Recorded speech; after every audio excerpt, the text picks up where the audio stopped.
Welcome to the Startup Funding Espresso.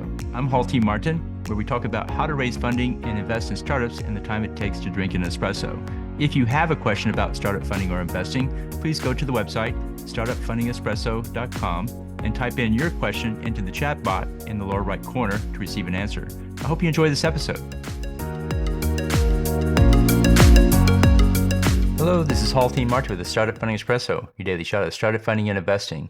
Startup founders can find additional support through advisors. Advisors are typically experienced operators who previously ran a startup and now provide coaching and consulting services.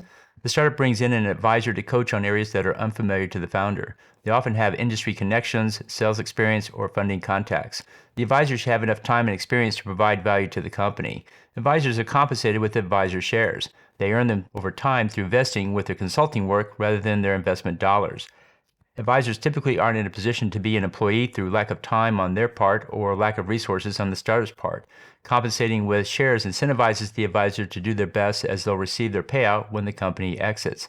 Equity shares paid to the advisor are typically 1/4 to 0.5% of the outstanding shares. These shares vest over a 1 to 2 year period, typically without a cliff. This means the shares start vesting immediately. It's best to sign 1-year agreements and no longer, as the startup will grow and their needs will change. Thank you for joining us for the Startup Funding Espresso, where we help startups and investors connect for funding. Let's go start us into today. Hall T. Martin is the director of Investor Connect, which is a 501c3 nonprofit dedicated to the education of investors for early stage funding. All opinions expressed by Hall and podcast guests are solely their own opinions and do not reflect the opinion of Investor Connect.